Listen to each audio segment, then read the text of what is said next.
La última persona que la vio consciente no era familia, era alguien que llevaba meses controlando sus medicinas.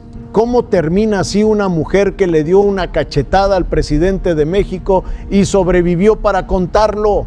Hoy vas a descubrir cómo Irma Serrano construyó un imperio de joyas, antigüedades, teatro y poder presidencial, y cómo ese mismo imperio se convirtió en el mapa exacto del tesoro que otros vinieron a devorar cuando la tigresa ya no podía rugir. Vas a conocer la relación secreta que duró 5 años con el hombre más temido del país. La noche en que llevó mariachis a Los Pinos y le cruzó la cara al presidente. Y la acusación que nadie quiso contar en su momento, cómo una mujer que decía ser de su confianza terminó presuntamente controlando sus pastillas, sus papeles y su herencia. Si no quieres perderte el final, ya sabes qué hacer. Una muchacha que conquistó México, una leyenda que llenó su casa de muebles de emperatriz y cabezas reducidas, una anciana que firmó documentos sin saber exactamente qué estaba firmando. 3 imágenes de la misma mujer. El comienzo está en Chiapas, en 1933, en una tierra donde el carácter no se pedía prestado. Todo lo que fue Irma Serrano se entiende si entiendes de dónde vino. No vino de la pobreza absoluta ni de la nada, vino de una familia con letras, con orgullo, con apellido. Era prima de Rosario Castellanos, una de las escritoras más importantes que ha dado México, una mujer que convirtió el dolor femenino en literatura. Esa sangre no explica todo, pero sí explica algo fundamental. Irma aprendió desde niña que una mujer podía usar la palabra como arma, la mirada como amenaza y el silencio como poder. En el México de los años 40, eso no era un don, era una provocación. Su nombre completo era Irma Consuelo Cielo Serrano Castro. Todavía no era la tigresa, todavía no había escenarios, ni presidentes, ni joyas, ni hombres jóvenes rondando su fortuna como buitres. Era una niña nacida en el sur profundo, en Chiapas, en una tierra caliente y antigua donde la belleza no pedía permiso y el carácter se formaba a golpes de sol y de silencio. Cuando empezó a cantar rancheras y corridos, no lo hacía como una muchacha tratando de agradar, lo hacía como si estuviera cobrando una deuda. Tenía una voz grave, extraña, que no sonaba domesticada, sonaba a cantina, a madrugada, a herida que no pide disculpa. El público lo sintió desde el primer momento. Aquello no era talento solamente, era carácter convertido en frecuencia. En los años 60, Irma explotó. No fue una subida lenta, fue una irrupción. De pronto su nombre sonaba en la radio, en los teatros, en los estudios de grabación. En 1963 recibió el trofeo Revelación Folclórica y ese reconocimiento no era solo un premio, era una señal. México estaba viendo nacer a una mujer peligrosa para las reglas de su tiempo. Después llegó el cine. Papeles donde su cuerpo, su rostro y su carácter pertenecían a una especie distinta de actriz. No la ingenua, no la santa, no la novia que espera llorando. Irma Serrano entraba a cuadro como entraba la vida, mirando de frente como si todos le debieran algo, pero detrás de esa fuerza había una grieta que casi nadie veía todavía. Porque Irma podía llenar escenarios, podía dominar una cámara, podía convertir una entrevista en amenaza y una canción en sentencia, pero no podía llenar el vacío que empezaba a formarse dentro de ella. Ese vacío tenía varios nombres: soledad, desconfianza, necesidad de ser deseada, incluso cuando el tiempo empezara a cobrar, y sobre todo, una obsesión que años después se volvería devastadora. La necesidad de dejar algo vivo detrás. No tuvo descendencia directa que cargara su nombre, y para una mujer que se construyó a sí misma como leyenda, eso no era solo una ausencia, era una humillación íntima. ¿De qué sirve conquistar un país si al final no hay una sangre propia que herede el trono? La tigresa nunca bajaba la cabeza. Recuerda esa frase, porque la vas a escuchar de muchas formas a lo largo de esta historia. nunca bajaba la cabeza frente a los hombres, nunca frente a los productores, nunca frente a la prensa, pero sí empezó a inclinarse frente al único enemigo que no se puede humillar: el tiempo. Años después, esa obsesión se hizo pública de la forma más extraña. En 2004, ya en edad avanzada, Irma dijo estar embarazada del empresario Alejo Peralta mediante inseminación artificial. México se burló. Los programas de espectáculos hicieron fiesta, pero detrás del ridículo había algo más triste que la mentira. Había una mujer tratando de fabricar un heredero porque no soportaba imaginar su imperio vacío. Y mientras más crecía esa necesidad, más se acercaba al error más grande de su vida. Porque una mujer que necesita sentirse invencible empieza a confundir amor con obediencia, compañía con lealtad y poder con protección. Y ahí, justo ahí, empezó a abrirse la primera puerta de su tragedia. Pero antes de hablar de esa puerta, hay que hablar de la noche más peligrosa que Irma Serrano vivió. Y paradójicamente, fue también la noche que la hizo creer que nadie podía destruirla. En los años 60, el presidente de México no era solo un presidente, era el centro absoluto del país. Una llamada suya podía levantar una carrera, una mirada fría podía destruirla. Los artistas sabían que acercarse al poder era una bendición o una condena, raramente las dos cosas. Y ahí entró ella, Irma Serrano, la voz brava de Chiapas, la actriz que no parecía pedir permiso, la mujer que llegaba a un salón como si estuviera tomando posesión de algo que ya era suyo. Gustavo Díaz Ordaz era uno de los hombres más temidos de México. Seco, duro, calculador, hecho para mandar y para ser obedecido. Según lo que Irma contaría años después en sus memorias, entre ellos nació una relación secreta que duró cerca de 5 años. 5 años. No un rumor de camerino, no una fotografía borrosa, no una cena escondida, una relación prolongada entre una estrella del espectáculo y el hombre que ocupaba el centro del poder nacional. ¿Fue amor? ¿Fue deseo?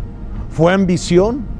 ¿Fue una batalla entre dos egos demasiado grandes para caber en la misma habitación? Nadie puede saberlo con certeza, pero algo sí quedó claro desde el principio. Irma Serrano no nació para quedarse escondida. No era una amante silenciosa. No era una mujer dispuesta a aceptar migajas de atención mientras otros decidían cuándo verla y cuándo callarla. Y ahí empezó el problema, porque Díaz Ordaz tenía esposa. Guadalupe Borja, la primera dama, no necesitaba gritar para entender lo que estaba pasando a su alrededor. Según los relatos que sobrevivieron con el tiempo, cuando el romance dejó de ser invisible para ella, algo cambió. No insultos, no escándalos públicos, algo más frío y más efectivo. Contratos que se caían, productores que dejaban de llamar, proyectos que se detenían sin explicación. Puertas que antes se abrían solas y de pronto permanecían cerradas como si alguien hubiera dado una orden desde arriba. Irma lo sintió. Y para una mujer como ella, eso no era solo un castigo, era una provocación. Entonces llegó 1974, Los Pinos, la Casa del Poder.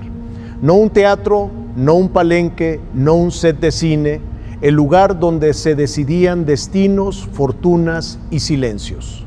Irma Serrano llegó con mariachis.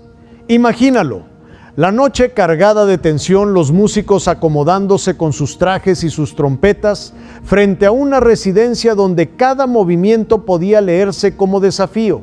Y no eligió cualquier canción, eligió una pieza de orgullo herido, de derrota y de dignidad rota.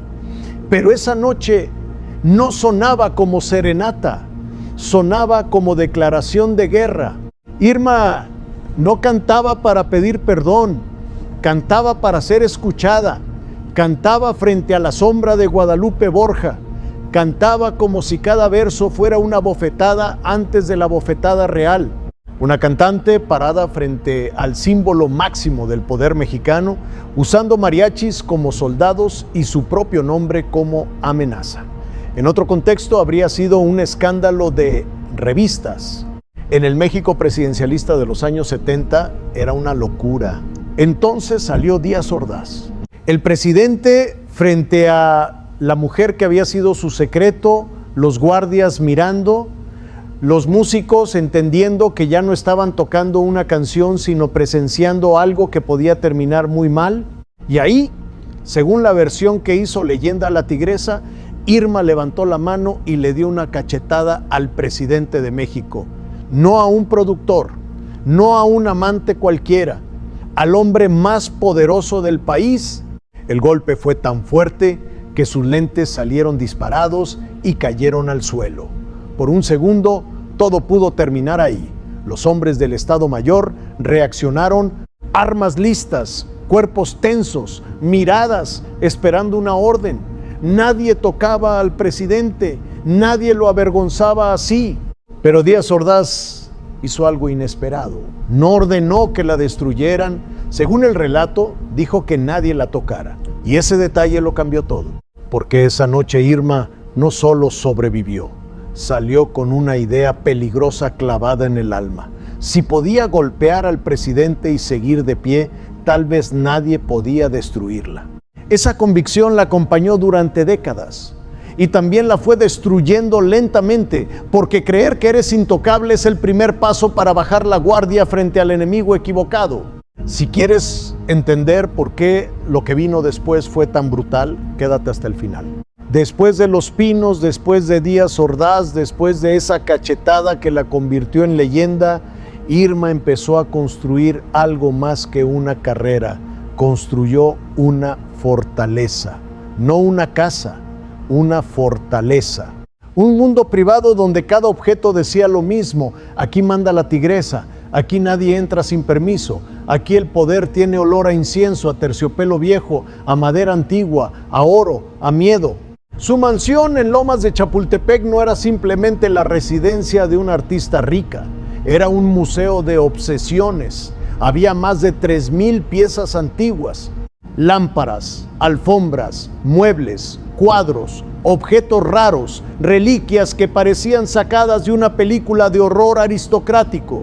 Cada habitación era una declaración de guerra contra el olvido, como si Irma hubiera decidido que si no podía dejar un hijo, dejaría una escenografía tan grande que nadie pudiera borrarla. Y aquí aparece el primer objeto que parece inventado, pero forma parte de su leyenda: la cama de la emperatriz Carlota. Una cama asociada al viejo imperio mexicano, al lujo extremo, al delirio de grandeza. Según los relatos, ese mueble llegó a manos de Irma vinculado a su relación con Díaz Ordaz. La tigresa durmiendo en una cama de emperatriz, como si cada noche necesitara recordarse que ella no era una cantante más, quería dormir sobre la historia. También estaba el piano atribuido a Maximiliano de Habsburgo, otro símbolo de un México imperial muerto, derrotado, pero todavía brillante, porque Irma entendía algo que muchos artistas no entienden. Los objetos no solo valen por lo que cuestan, valen por lo que hacen creer. Y ella quería creer que su vida pertenecía a una categoría superior, no al espectáculo, no al chisme, al mito. Pero no todo en su colección era elegante.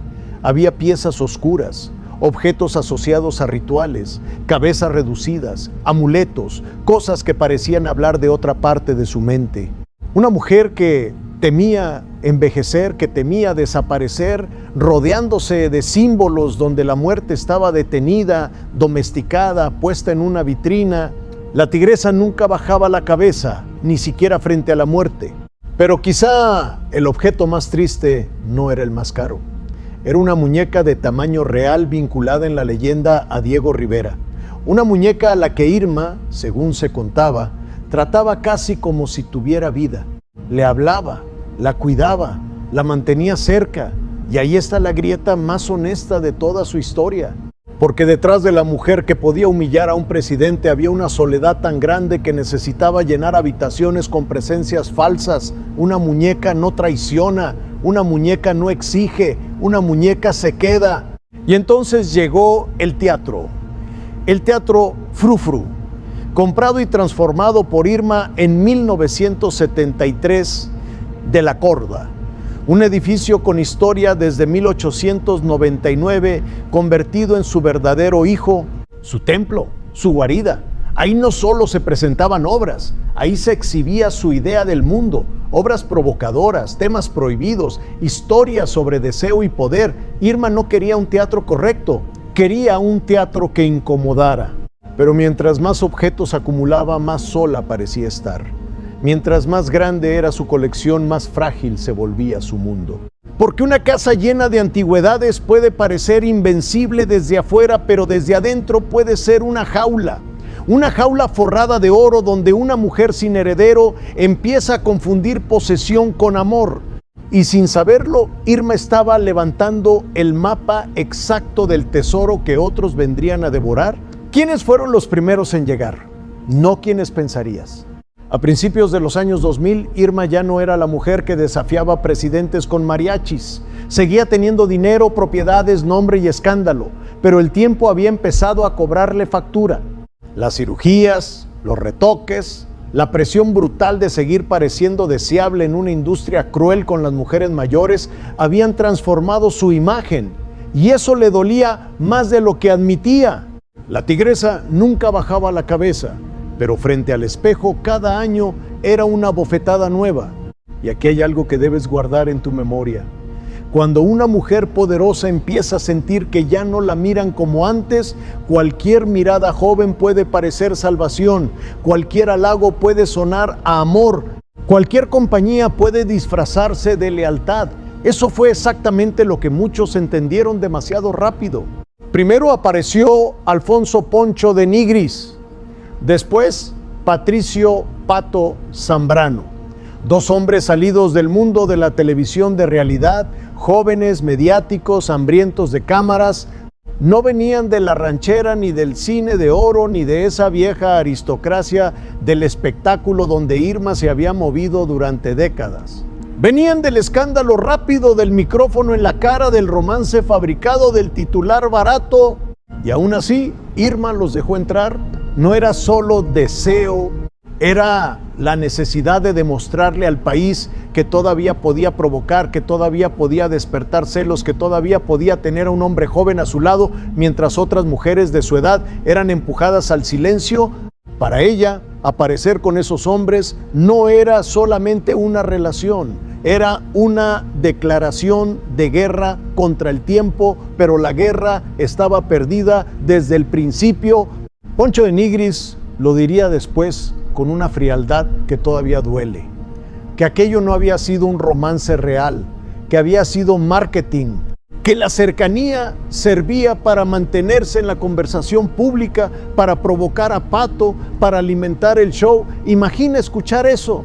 Imagina que mientras creías que eras deseada, alguien más estaba contando minutos de pantalla. Mientras abrías tu casa y tu nombre, otros calculaban cuánto podía valer una fotografía contigo. Pato Zambrano fue todavía más oscuro para la memoria de Irma. Con él no solo hubo escándalo de pareja, hubo acusaciones, hubo dinero, hubo propiedades, hubo sospechas. En 2009, Irma llegó a decir públicamente que Pato había querido hacerle daño con una quesadilla. La frase sonaba absurda, casi caricaturesca, perfecta para que los programas de espectáculos se burlaran durante semanas. Pero debajo de esa imagen ridícula había un miedo real. El miedo de una mujer mayor que ya no sabía si quienes comían en su mesa estaban ahí para acompañarla o para destruirla. También lo acusó de aprovecharse de su estado para vender uno de sus bienes con una pérdida que ella estimó en 20 millones de pesos. Pato lo negó. Dijo que si le hubiera robado un solo peso ya estaría en la cárcel. Y quizá legalmente la historia quedó atrapada en versiones cruzadas, pero emocionalmente el daño ya estaba hecho. Porque Irma Serrano, la misma mujer que un día desafió al presidente de México, ahora aparecía en televisión explicando si un hombre joven la había amado o usado, si una propiedad se había vendido bien o mal, si una comida era una comida o una trampa. De Los Pinos al programa de espectáculos, del mito a la sospecha doméstica. Y lo más cruel es que ella misma había creado la grieta por donde entraron. Durante años creyó que el dinero podía comprar compañía, que una casa llena de lujo podía producir familia, que un hombre joven a su lado podía detener la vejez. Pero el dinero no compra lealtad, compra presencia, compra sonrisas, compra silencio por un tiempo. Y cuando se acaba la utilidad, lo que queda es la vergüenza.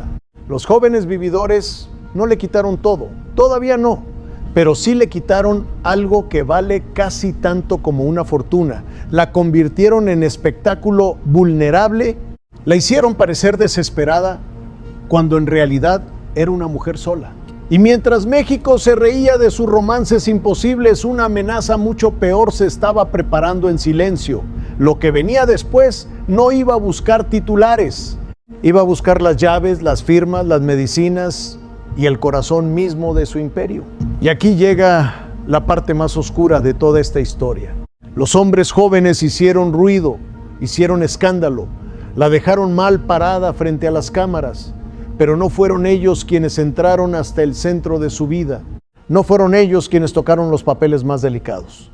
No fueron ellos quienes, según las denuncias que salieron después, llegaron a convertir a la tigresa en prisionera dentro de su propia casa. Ese lugar lo ocupó una mujer llamada María del Pilar León Moguel. Guarda ese nombre en tu memoria, porque si Poncho de Nigris y Pato Zambrano representaban la burla pública, Pilar representó algo mucho más peligroso, la confianza disfrazada de familia. El golpe que no llega con cámaras ni micrófonos, la mano que no pide permiso porque ya está dentro de la casa, la voz que dice que viene a cuidar mientras empieza a mover la llave, los documentos, las medicinas y los testamentos. Irma Serrano ya era una mujer mayor, había pasado por el espectáculo, por la política, por los romances imposibles, por el escándalo, por la cirugía estética, por la obsesión de no envejecer, por el miedo de quedarse sola. Y una mujer así, aunque haya sido feroz toda la vida, puede volverse vulnerable exactamente en el punto donde más le duele la necesidad de confiar en alguien. Pilar León apareció, según los señalamientos, presentándose como apoyo cercano, como una supuesta familiar, como alguien que podía representarla, acompañarla, protegerla, y eso fue lo más cruel. Porque Irma no necesitaba otro enemigo declarado, a eso sabía enfrentarlos.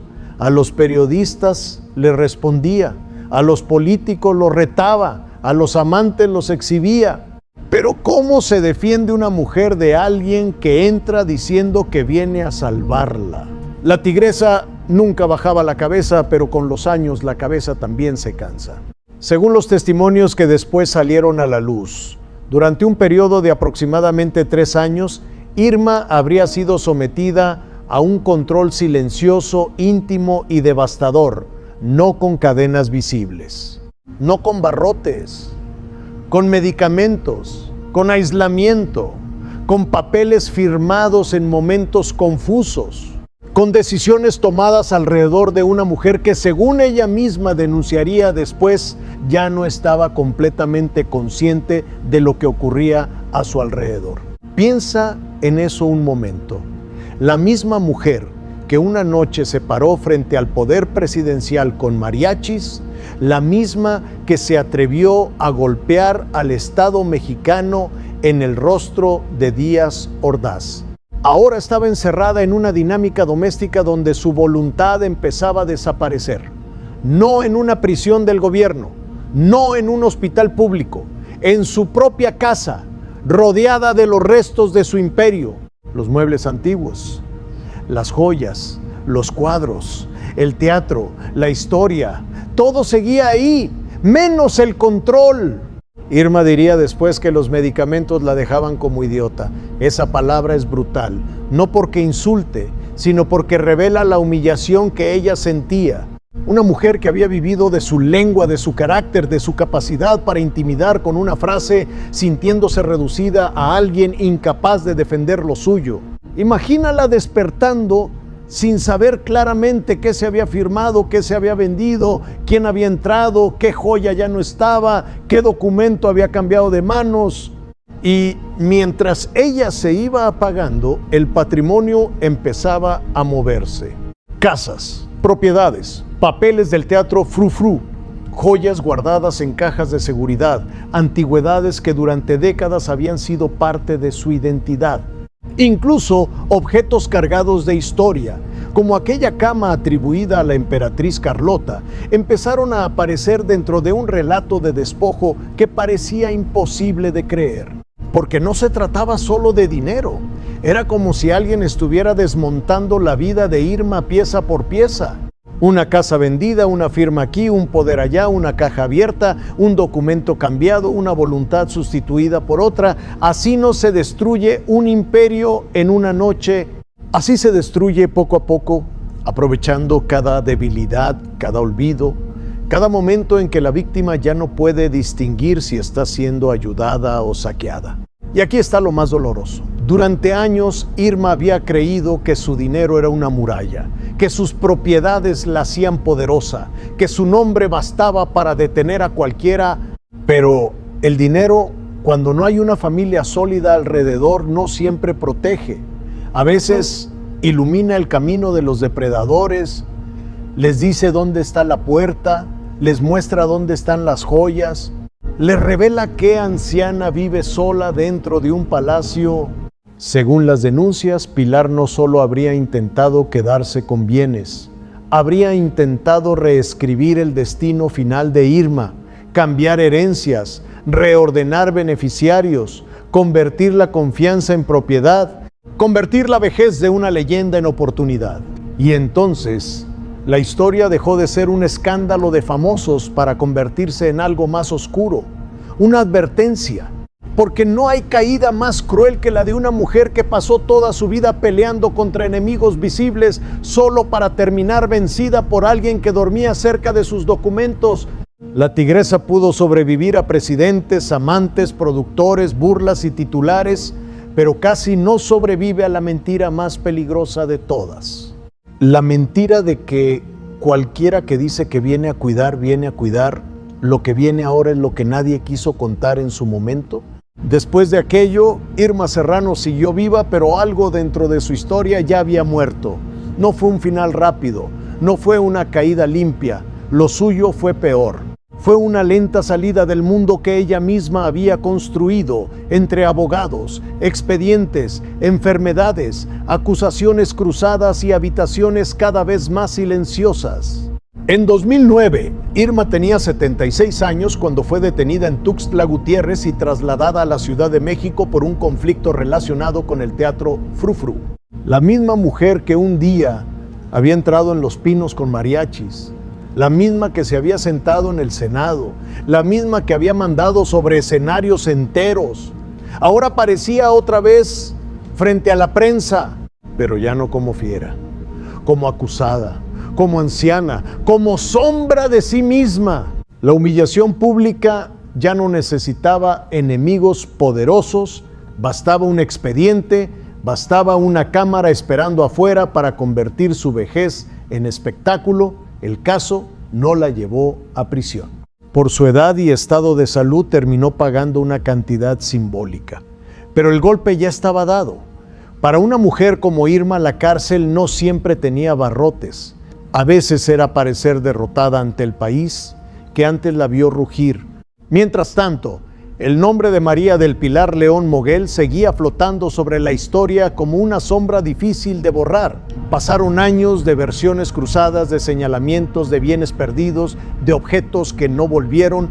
Cuando finalmente fue detenida en 2015 acusada de fraude y abuso de confianza, ya era demasiado tarde para devolverle a Irma lo esencial. Porque la justicia puede detener a una persona, puede abrir un expediente, puede poner un nombre en una orden de captura, pero no puede regresar una mente agotada por el miedo. No puede reconstruir los recuerdos rotos. No puede devolver una joya vendida en secreto, una firma manipulada, una noche de angustia, un año de encierro emocional. Irma terminó sus últimos años en Chiapas, lejos del ruido que la había perseguido toda la vida, Tuxtla Gutiérrez ya no era el punto de partida de una mujer ambiciosa, era el refugio final de una mujer cansada. La cuidaban los suyos, especialmente su sobrino Luis Felipe García, quien se convirtió en una de las pocas figuras que intentaron reparar el desastre después de la tormenta. No como los hombres que llegaron buscando cámara, no como quienes entraron a la casa para tocar escrituras y cajas fuertes.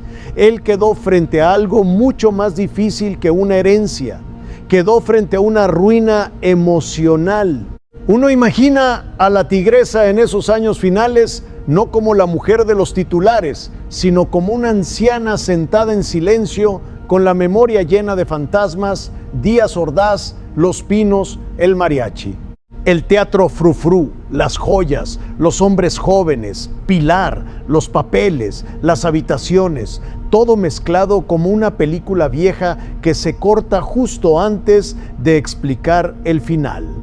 El 1 de marzo de 2023, su corazón se detuvo en un hospital privado de Tuxtla Gutiérrez. Tenía 89 años. No murió pobre en el sentido simple de la palabra, murió con algo más devastador, con la sensación de que el imperio que había construido durante décadas ya no le pertenecía del todo. La tigresa sobrevivió a casi todos sus enemigos, pero no pudo recuperar todo lo que la soledad les dejó tocar. Su cuerpo fue cremado. Sus cenizas quedaron en Chiapas, en esa tierra donde todo había comenzado en 1933 y donde casi 90 años después terminó una de las vidas más salvajes, contradictorias y tristes del espectáculo mexicano. Pero una mujer como Irma Serrano no desaparece cuando se apaga un corazón, se queda flotando en los lugares que tocó, en las historias que nadie sabe si creer del todo, en el teatro que todavía carga su sombra, en la imagen de aquella bofetada imposible y en la pregunta que queda después de todo: ¿de qué sirve ganarle al poder si al final pierdes tu propia casa? La tigresa nunca bajaba la cabeza. Lo dijiste desde el principio, lo viste cuando salió de Chiapas con una voz que parecía abrir la tierra, lo viste cuando conquistó la ranchera, el cine, la política, lo viste cuando se atrevió a tocar el rostro del hombre que medio país temía, lo viste cuando compró el frufrú y lo convirtió en un palacio oscuro lleno de terciopelo, provocación y memoria. Pero al final esa frase cambió de sentido. Ya no era una declaración de fuerza, era una tragedia, porque nadie puede vivir toda la vida rugiendo. Irma Serrano merecía envejecer contando sus historias desde una silla grande rodeada de gente que no esperara nada de sus cajas fuertes. Merecía caminar por el frufrú como dueña de su memoria. Merecía que sus antigüedades fueran museo, no botín. Merecía que su nombre no terminara reducido a la pregunta cruel de quién se quedó con qué. No lo tuvo. Y por eso su historia sigue doliendo. Porque la tigresa pudo humillar a un presidente, pudo desafiar a una primera dama, pudo cantar como sentencia y vivir como escándalo, pero no pudo vencer a la soledad. Y cuando la soledad abrió la puerta, entraron los que no venían a quererla, venían a quedarse con todo. Si esta historia te movió a algo, ya sabes qué hacer. El canal sigue vivo porque tú estás aquí.